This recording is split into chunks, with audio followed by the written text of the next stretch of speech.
how you doing, man? We're back again with another episode of The It Factor. My name is Jerry Robinson, your host as always, and I have a great young lady here again, Mrs. Crystal Allen. Go ahead and introduce yourself, please. Hi, I'm Crystal Allen. I live in Atlanta, Georgia. I currently am a security analyst at Fiserv. I am in cybersecurity on the IAM team. Okay, great. So, what caused you to want to go to, Mississippi State University? So I was about to get my first car, and I was about 15 or 16, and my parents gave me the opportunity to either get a cash car for like $3,000 or $4,000 or go to USC for a summer camp for engineering. Me not being a smart kid, I chose the car, and from there, that was like the college career deciding factor.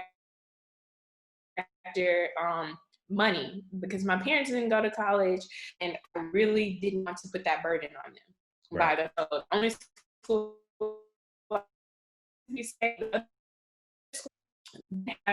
accreditation, and I didn't want that to be an issue 4 years later. And so from there, I chose Mississippi State, and the rest is history. I did change my major. I got my first C, my first semester. As soon as I got that C, I went and changed that major, and changed my major from computer engineering to business information systems. And that's been the best thing. I always said, I don't want to be that person behind the computer all the time. I want to get out and talk to people, which kind of led me to the career path I'm on right now as a business analyst. Great, man. So how did that guide you into getting your MBA? So my MBA came because I've been a developer for a few years, and burnout is real in IT. Whether or not you want to accept it or not, it's a real thing. Whether it's being burnt out on that project, your job, your employer, or whatnot. But my mentality was use what you got to get what you want. My job actually paid for half of my MBA. So I did exactly that. And halfway through my MBA, I found out I was pregnant. I actually was going to stop the program or sit out for a semester, but I decided to push through. Those last 2 semesters were the best GPAs I had the whole time I was in the program. And the program I did was the Georgia Web MBA, and it's about $22,000, which is super cheap for an MBA. And it's a 5-semester program, cohort-based, and 2 classes per semester. So 18 months to complete that degree. And then it's crazy because my last semester, 2 weeks prior to it starting, I had my child, my daughter. And so it's just like, that was the ultimate goal. Like when I got the degree in the mail, I was like, this is yours, baby. Like, it was all like, cause you finished, like I was pregnant halfway through it. So. I understand that, man. I like that line there, because it's just like, to do that while being pregnant and not just say give up, just let you know how strong women are. It's a lot, not only just you, but a lot of women that go through that same thing. And that's amazing. It's an amazing thing. Even with me going through my MBA now, it's like that gives me that push to know that I need to keep going, because a lot of things are happening. A lot, lifestyle change, that's a lot at one time. But the crazy thing is, I actually got a master's at Mississippi State when I worked there too. So it's like, I'm an overachiever for whatever reason. So you got all a lifelong student. So you got degrees. You like my girlfriend at this point. She got all the degrees. And then people were like, why didn't you get your PhD? Originally, I thought I wanted to be a teacher. My first master's is in instructional technology. I thought I wanted to be a teacher that taught technology to other teachers so that they could facilitate, different things to their kids better. But I got a real corporate America job, and I was like, scratch that, but I'll finish my degree. Right. I know how I could realize how I go, man. So like, what's the normal day at your job look like now, and even in the past? Like, how did it look now? So right now I am a security analyst, which I'll leave that to your imagination. Because right now people ask me, what do you do? And I'm like, I do this, and this. No day is the same in IT, as we all know, but my day starts off pretty much the same. I lead a daily stand-up. We have a flavor of Agile. We're mixing into our team. Mm-hmm. And my team consists of engineers that are spread out worldwide, but mostly domestically. And the products they work on all deal around multi-factor authentication, and that's hyper, passwordless auth. I'm not sure if you're familiar with that. YubiKeys. Mm-hmm. We use ping identity. So there's like a multitude of tools that our engineers use. And being that I work at Fiserv, we service internal customers, and then we service external customers like big box retailers like Walmart, Starbucks. And it's really like the credit card transactions and the gift card transactions that we're trying to secure. Because a lot of stuff just go on with people's credit cards that I can't even wrap my mind around. Security it's a growing thing. I kind of just landed this role, and this is my second contract gig. My first contract was at Delta, and that lasted through COVID and ended at the end of July. And then I got onboarded at Fiserv from one of my prior Delta leaders. And it's crazy because like there's just so much to learn about security. It's ever changing, and then companies use different flavors of what they want to use at their company. And I don't know, like I feel like security is a place that I see myself in for a while, hopefully. Yeah, it's gonna be amazing. The way that you talk about it, I feel like you're gonna stick with it, keep growing in it, and then you might go back to teaching. See, you never know. No, I don't know. I try to push that on everybody, man. So like, what are some changes you think that need to be made in corporate America for Black women in general? I would say we struggle. Our culture struggles, or has struggled, and we're not even to the finish line yet. We're maybe halfway there. But we have to keep pushing as a culture to get to that next level. You have to work smart, not hard. So that's what we should be like leading to. But corporate America has to take that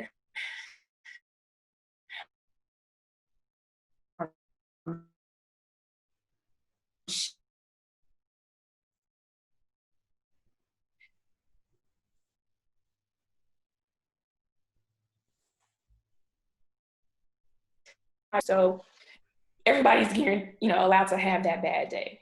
But that's the thing people have to be willing to step up to and understand that we're all individuals, we'll all make mistakes, but get a chance to have that leadership role. You'll never know if there'll be a great leader if you don't have the opportunity. And also, if you don't give them the tool to be a great leader, then you're failing your company, you're failing them, and you're failing your people of your company as well. You're right about that, because I feel that way as well. Like if you don't see it, like a lot of people say, if you don't see yourself at that company or see yourself in leadership of that company, it's like, hey, let me take a back seat. Let me try to find a new job. In essence, I feel like you still could try to, if you're good at your job, and what is good at your job these days? Like what is that? But like if you're at the point to where you like your job, you're like, even though my management like this, even though it's chaos everywhere you're gonna go. So you have to figure out how you fit in where you are, and you'll know when to make that next move. So that's how I feel about it. So like, what is your it factor? Why you do what you do? Yeah, I always tell people that my it factor would be that I have that ability to have that voice of transparency that I feel like is well respected. Some leaders leaders prefer transparency, but it's harder to be transparent amongst your peers, I feel, without them feeling like you're criticizing them, or criticizing something. So what I like to do is go in, and if I offer or bring or pose a solution, I also have, vice versa, like if there's a complaint, there's a solution. I'm not just going to say, oh, you did that horribly wrong, but not offer you a suggestion or, plan A, plan B of what you could do to change it. Yeah, and I like that because it's a lot of people that say like, "You doing this wrong." Like I get it all the time. Like you doing this wrong. It's like, hey, what the solution is? You know how to do this? If you know how to do it, can you? And that's what come in my head. Like, can you Right, do right, it? right, right. You can tell me what's wrong, but If that's so you're not gonna wrong, like, yeah. you ain't giving no solution. So it's just like that's that stuff we have to deal with, and it's not even only at work; it's with everything. It's like, hey, you want to solve it? You can solve it. You can have the spotlight. I don't care. I just want the job to be done so I can stop. It can get off my brain. So yeah, I'm with you on that, man. So how Right. has your career been? Since finishing, graduating undergrad. I go all the way back to then. I always say onward and upward, especially when friends get or connections on LinkedIn get a new role. I always write on there, kind of onward and upward, because that should be your ultimate goal, onward and upward. And that has been my goal. I feel like every job has been the next step to something greater, something bigger. That for me, working at the university I went to in undergrad to landing my first gig in corporate America. From there, I took a job here in Atlanta at Norfolk Southern at the railroad. And that actually was a full relocation package. So it's like, okay, you get into the next step. And then from there, I took a contract gig and I was like, okay, this is where the money is. Like, this is it. And so now I'm on my second contract gig, and like, it's been amazing. For me getting my MBA, I feel like that has helped a whole lot. My first master's helped as well, but that's more, I feel like that helped me on the development side. I was able to, tell the developers like UI wise what looked right, what didn't look right for a user, for experience. But now for my MBA, being a business analyst in my past role, that really helped because you're able to deep dive. But even more so now, being able to report on metrics, all kind of reporting for leadership, it's like coming full circle. That's amazing, man. Because I feel like everything just connected on your path. Like, hopefully it keeps connecting. yeah, it will, man. It will, and this off me meeting you one time. I feel like it will. So, like, I would say, whose shoulders do you stand on?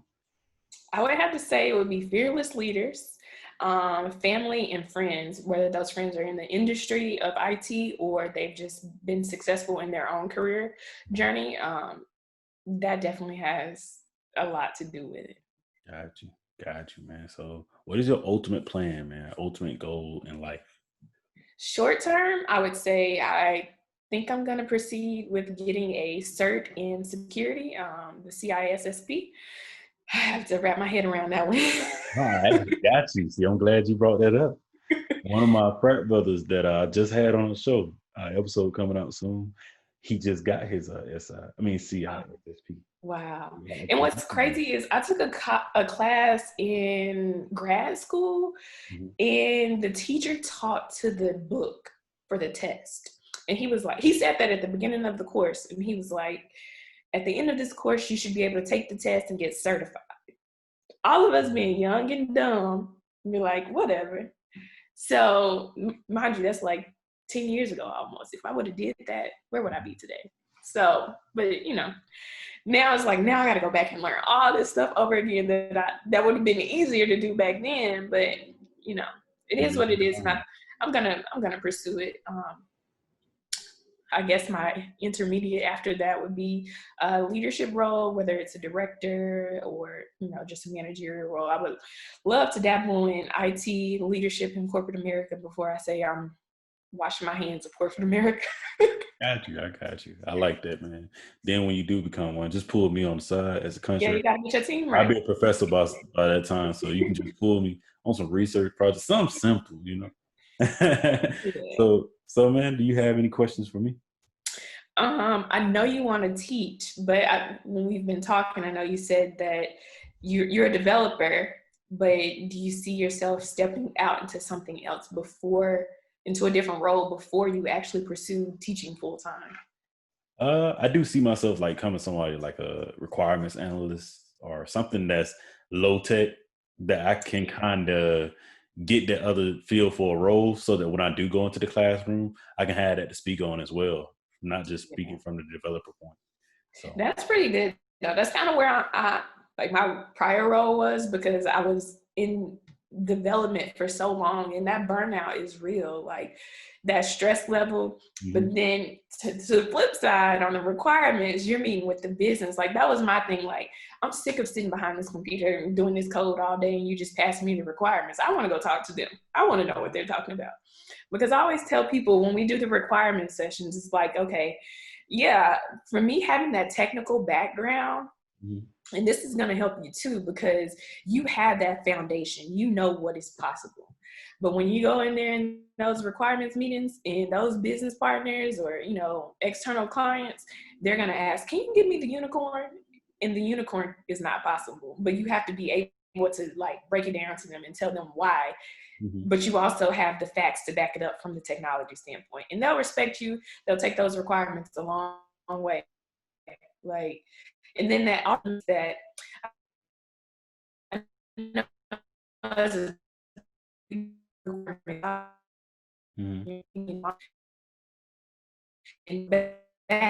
to make decisions. That'll help, because then you can eliminate those circling back and forth. That technology foundation, Right. has really been on my career path so far, especially on the side of the table. Yeah, man. Thank you for that, because I need it. I need all the advice I can get, you know. So either that, consultant roles, and just different small roles, trying to do something other than being a coder. Because like you say, you do get a burnout. I feel like I'm approaching that point to where it's like, yeah, I had my one-on-one with my boss, and I was like, hey, how you doing? He's like, Jerry, you're doing a good job. Da, da, da, da. You know, I'm proud of you. And I was like, I don't want to be no developer no more. And he was like, huh? And I was like, yeah, nah, man, this ain't for me no more. But I knew that coming in too, because even at internships, I was always trying to do a cybersecurity role, trying to do something different than what I did in the classroom all the time. Because it's like, this is something I don't see myself doing, but I didn't know what else to do, because I didn't have nobody to like lean on and say, hey, you did IT before, you know, what I supposed to do? You know, I ain't had on video like I'm making now, you know, to go see like, okay, what else can I do? You know, so that's why that's the reason. So any other questions? Yeah, I really enjoyed being a business analyst. So I guess I've been I was a while, and you're just like, I'm over this. Like, there's more to IT than this. There has to be. The point where you have your one-on-one with boss. There's certain things you don't learn when you're getting your degrees. Like your professors don't tell you to you know about collaboration, but you don't know to like schedule that one-on-one when you get a new job, to have that touch point with your manager.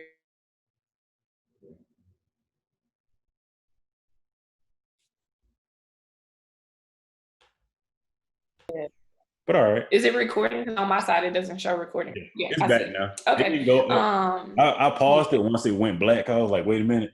Then it came back. So we fine. It's cool. Okay. Yeah. So I've there's just certain things that like you said, like you didn't know anybody in IT to ask questions. You didn't know what to expect. And I think that's something like these videos are going to be really good. Every video you post, I go back and watch, even though it's like, yeah, I may not be going in that field, but I want to see what they have to say about their role. What do they do every day? Like, thank you for that. Know, just to learn more, because there's more to it than your siloed world. Right. And you never know who you're going to run into that, you know, probably look up to you and say, hey, you know, I don't want to be I want to do what you're doing, but I want to do something in tech. What can I do? You know, you can point to like, hey, I know this YouTube channel, you know, you can go to, and it's the guy that you can get in touch with to kind of help you get to that place. Because if I can't do it, right, I know somebody that know how to do it, like, or trying to get to where you at. So I will always say that. So I would, you know, say, do you have any shout outs or anybody that you would like to shout out at this time? Let me see. No, I didn't write any down, but I would have to say I have some friends that are in IT that I would say have done pretty well. We're just in STEM fields. It would have to be Donald Springfield, Bridget Gladney, Cameron Hart. Like, these people have done really well in their industries. I also have a friend, Dr. Alexander Washington. He's not necessarily in STEM, but he he works for a subset of an energy company. So it's kind of the same. Right. So these are people who I've actually, we chatted or we've had just career conversations, or we've been in classes together, and we've, all not necessarily kids from Mississippi who've made it. That's how I'm gonna put it. Like, I got you. I follow you on that. So, so that's amazing, man. So it's been an amazing show, although the technical difficulties, wasn't recording, but thank you. Anything else you would like to say? No, it's cool. Yeah. No, thanks for having me. I wish you the best on this. This has been a dope experience. I've been following these. I followed the YouTube. Thank you. When this comes out, I'll post it so people can follow. I do appreciate it. If I can send anybody your way for connections, let me know. Connect with me on LinkedIn. I did send you my LinkedIn. All right. Well, I look forward to working with you soon. Had a video to you soon. And since you're in Atlanta, we actually are going to have to meet up, even though it's COVID, right after COVID. But I'll let you know. Definitely. Right. Definitely. Yeah, so I tell my daughter, when the germs are gone. I like that. So have a great rest of your weekend, great rest of your Sunday, and talk to you soon. All right.